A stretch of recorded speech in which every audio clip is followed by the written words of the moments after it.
Very good afternoon, students. Before going to today's class, coagulation disorders, in the last class, I told you about the bleeding disorders. These bleeding disorders may be due to vascular abnormalities. In this, I have told you about Henoch-Schönlein purpura, senile purpura, scurvy, hereditary hemorrhagic telangiectasia, and simple easy brewing. And I also told you about impaired platelet production. In this, I have told you about ITP and hemorrhagic microangiopathic hemolytic anemias and TTP, thrombotic thrombocytopenic purpura. Also, I have told you about ITP, acute ITP and chronic ITP, the differences between acute and chronic ITP. The other topics what I have covered was platelet function defects. In this, I have told you about Werner-Solier syndrome, thrombasthenia. Today I will be dealing with disorders of coagulation. These disorders of coagulation may be inherited or acquired. In the inherited, I already covered about hemophilia A, hemophilia B and von Willebrand's disease.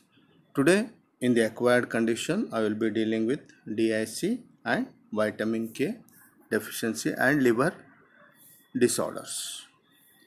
Coming to the coagulation disorders are less common as compared to other bleeding disorders. Type of bleeding is different from as seen in vascular and platelet abnormalities. In vascular and platelet abnormalities, there was spontaneous appearance of petechiae and purpuras, whereas in the plasma coagulation defects, we will see mainly large ecchymosis, hematomas and bleeding into the muscles, joints, body cavities, gastrointestinal tract and urinary tract. For diagnosis, screening for coagulation, mainly whole blood coagulation time, the bleeding time, activated partial thromboplastin time and prothrombin time, followed by coagulation factor assay. These are the investigations usually done. Disorders of plasma coagulation factor may be inherited or acquired. Hereditary coagulation disorders are mainly due to qualitative or quantitative defect in single coagulation factor. Out of the defects in various coagulation factors, two of the most inherited coagulation disorders are the X-linked disorder, that is classical hemophilia or hemophilia A due to inherited deficiency of factor 8, and Christmas disease or hemophilia B due to inherited deficiency of factor 9. Another common and related coagulation disorder, that is von Willebrand's disease due to inherited defect of von Willebrand's factor. These three conditions already I have covered in my last class. Acquired coagulation disorders mainly characterized by deficiency of multiple coagulation factors. Most common are the vitamin K deficiency, coagulation disorders in liver diseases, fibrinolytic defects and disseminated intravascular coagulation. Today I will be dealing with these conditions. Now coming to the coagulation disorders in liver diseases. As you all know, liver is the major site for synthesis and metabolism of coagulation factors. Liver diseases often leads to multiple hemostatic abnormalities. Liver also produces inhibitors of coagulation such as antithrombin 3, the protein C and S, which plays an important role in clearance of activated factors and fibrinolytic enzymes. Patient with liver diseases may develop DIC and systemic fibrinolysis. Major causes of bleeding in liver diseases are the morphological lesions, portal hypertension, peptic ulceration, gastritis. Portal hypertension, examples being varices, splenomegaly with secondary thrombocytopenia, peptic ulceration and gastritis. Hepatic dysfunction, there is impaired hepatic synthesis of coagulation factors, impaired hepatic synthesis of coagulation inhibitors, the protein C, S, the factor 3 and antithrombin. Impaired absorption and metabolism of vitamin K. Failure to clear activated coagulation factor causing DIC. Now coming to proper DIC, disseminated intravascular disease, also termed as defibrillation syndrome or consumption coagulopathy.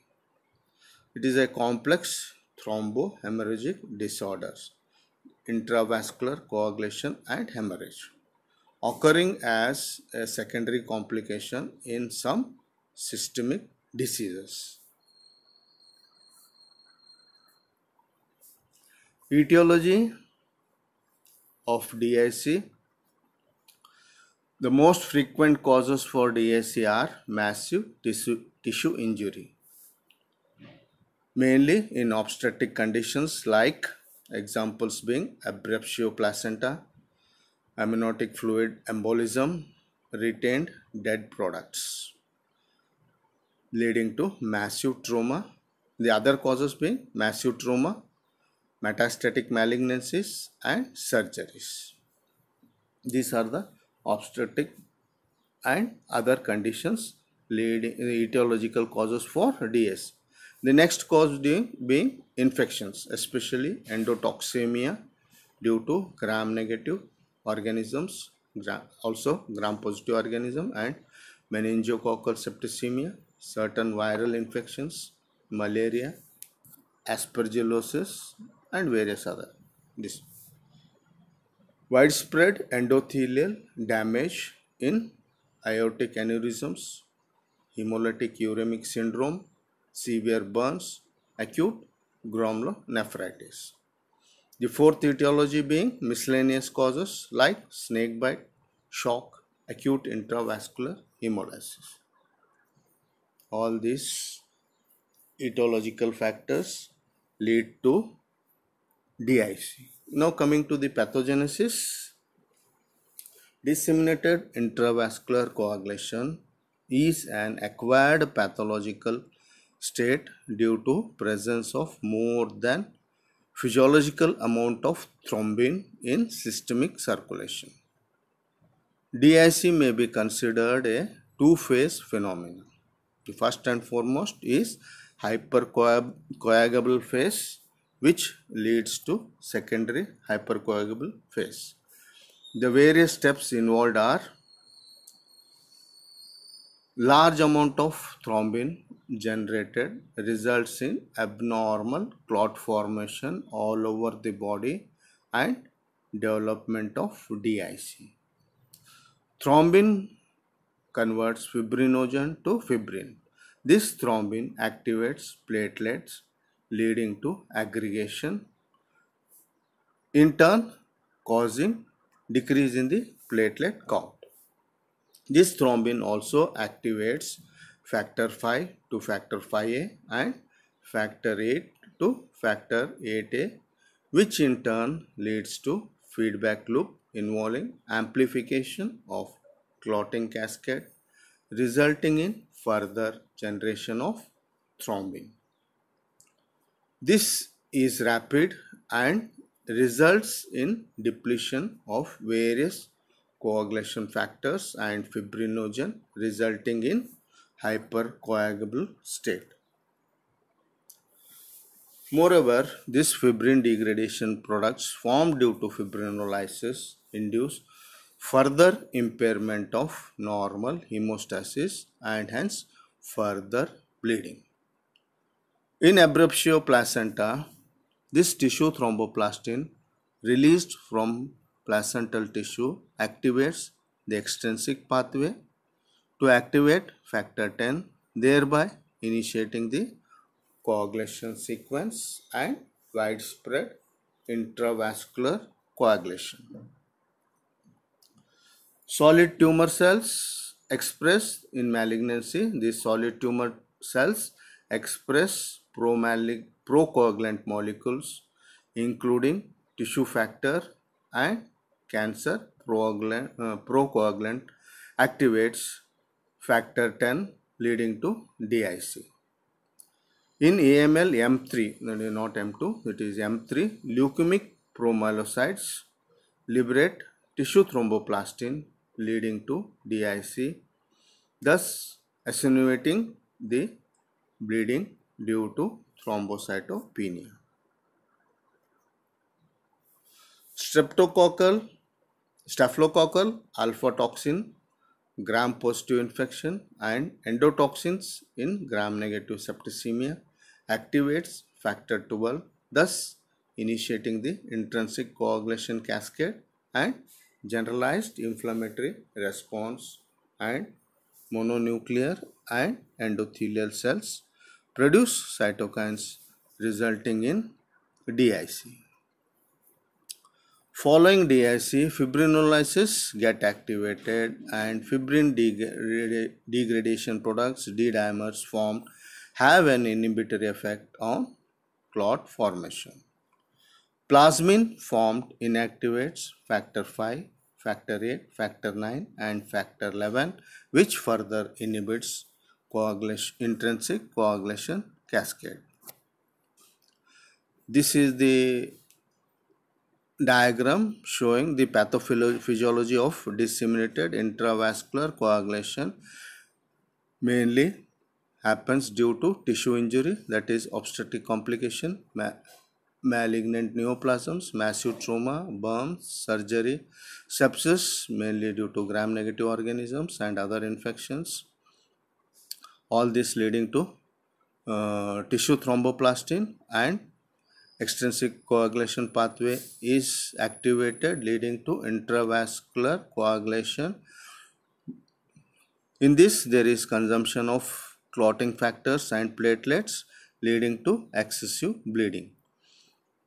Endothelial injury mainly causes intrinsic activation of intrinsic coagulation pathway. There is platelet aggregation leading to all this intrinsic coagulation pathway causes intravascular coagulation. There is formation of occlusion in the microvasculature leading to ischemic tissue injury and microangiopathic hemolytic anemias. The plasmin is activated leading to fibrin degradation products, which in turn inhibits platelet aggregation, thrombin and fibrin polymerization, causing excessive bleeding.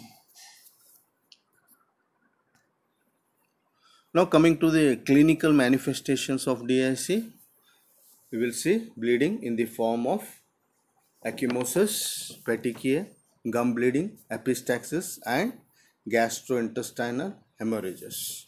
In severe bleeding, state of shock may develop. The various laboratory investigations of DIC include, there is the lab investigations in DIC, there is thrombocytopenia because of utilization of platelets in the microthrombi, increased prothrombin time, increased activated partial thromboplastin time because of decreased fibrinogen and plasmic digestion of various factors, FDPs, D-dimers, increase in thrombin time because of decreased fibrinogen. There is on peripheral smear, you will see presence of fragmented RBCs in the peripheral smear and microangiopathic hemolytic anemia. This condition I already told. Intravascular hemolysis may occur. Fibrinogen levels are decreased. There is elevated LDH, which is suggestive of end organ damage.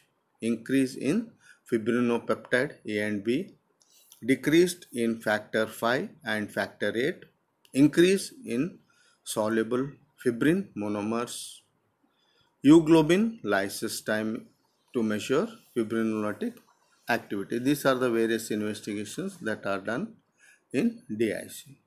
Coming to the treatment aspect, treatment of primary disease is most important. Treat the condition first. Other aspects being heparin, platelet transfusion and coagulation factors. This is the treatment aspect of DIC. Major laboratory findings in common hemostatic disorders. These are the various conditions and the lab findings. In vascular disorders, that is vascular purpura, the platelet count is normal, bleeding time normal, prothrombin time is normal, activated partial thromboplastin is normal, the thrombin time is normal, FDCs are absent, factor 8 is normal and factor 9 is normal. Coming to the platelet disorders, that is ITP, the platelet count is decreased, the bleeding time is increased, the platelet count, the prothrombin time is normal, activated partial thromboplastin time is normal, whereas thrombin time is normal, FDP is absent, factor 8 and factor 9 is normal. Heparin, platelet disorders, decrease in the platelet due to heparin. Platelet count is decreased, whereas BT increased. APTT is PT is normal, APTT is increased, the TT is increased, FDP is absent and factors are normal. The TTP, the thrombotic thrombocytopenic purpura, platelet count is decreased, the BT is increased, PT normal, APTT normal, the TT is normal, FDP is absent and factors are normal. Whereas in coagulation disorders, hemophilia A, platelet count is normal, BT is increased, PT is normal, APTT increased, the TT is increased. In hemophilia A, FDPs are absent, whereas factor 8 is decreased and factor 9 is normal. Whereas in hemophilia B, platelet count is normal, BT is increased, PT is normal, APTT is increased, the TT is increased, FDP is absent, the factor 8 is normal, whereas factor 9 is decreased. In von Willebrand's disease, the platelet count is normal, there is increase in bleeding time, normal PT, APTT is increased, then TT is increased, factor 8 is decreased, whereas factor 9 is normal. In vitamin K deficiency, I will be dealing after this. The platelet count is normal, whereas BT is increased, PT is increased, APTT is increased and TT is increased. All these are increased. The FDP is absent, the factors are normal. In liver diseases, then platelet count is normal and BT, PT and APTT are increased, whereas TT is normal, FDP is absent, the factors are normal. In DIC, mainly the platelet count is decreased, whereas bleeding time, PT, APTT and TT are increased. FDCs are present. The factors are decreased. Factor 8 and factor 9 are decreased. Now coming to the other conditions, vitamin K deficiency. Vitamin K is a fat soluble vitamin, plays important role in hemostasis since it serves as a cofactor in the formation of 6 prothrombin complex proteins, that is vitamin K dependent coagulation factors synthesized in the liver. These are factor 2, factor 7, factor 9, factor 10, protein C and protein S. Vitamin K is obtained from mainly the green vegetables, which is absorbed in the small intestine and stored in the liver. Small quantities of vitamin K is endogenously synthesized by the bacteria in the colon. Vitamin K deficiency may present in the newborn or in subsequent childhood or adult life. Neonatal vitamin K deficiency. Deficiency in the newborn causes hemorrhagic diseases of the newborn, liver cell immaturity, a lack of gut bacterial synthesis of vitamin K, and low quantities in breast milk all contributes to vitamin K deficiency. It causes hemorrhage on second to fourth day of life. Administration of vitamin K to all newly born infants has led to disappearance of neonatal vitamin K deficiency. Now coming to vitamin K deficiency in childhood, children and adults. Three major causes of vitamin K deficiency in adults and children are inadequate dietary intake, intestinal malabsorption, loss of storage site due to hepatocellular diseases with the onset of vitamin K deficiency. The plasma levels of all the 6 vitamin K dependent factors, that is prothrombin complex protein, they fall. This already I have told. What are the 6 factors? There is decreased in the levels of vitamin K dependent factors. This in turn results in prolonged PT and APTT. Treatment is same. You have to give vitamin K. Vitamin K deficiency pathogenesis and clinical findings. This vitamin K deficiency may be due to small bowel bacterial overgrowth, antibiotic use, leading to disruption of normal flora, causing decreased gut flora synthesis, or it may be due to dietary deficiency, dietary intake of vitamin K, decreased dietary intake of vitamin K, gastrointestinal mucosal disease like celiac disease, pancreatic insufficiency, cholestasis. All these conditions due to malabsorption leading to vitamin K deficiency. Others being exposure to vitamin K antagonist, examples being warfarin, causing inhibition of vitamin K,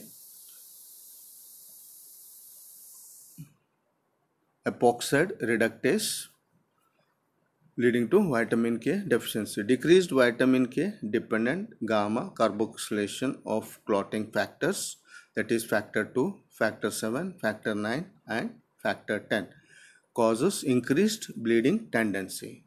This increased bleeding tendency can be seen in gastrointestinal tract intracranial bleeds, hemarthrosis, that is bleeding in the joints, easy bruising, petechia, purpura, heavy menstrual bleed. This decrease in the various clotting factors causes decreased activity of intrinsic clotting pathway, leading to prolonged PTT, APTT. This decreased vitamin K dependent factors also causes decreased activity of extrinsic clotting pathway, leading to prolonged PTINR. Thank you.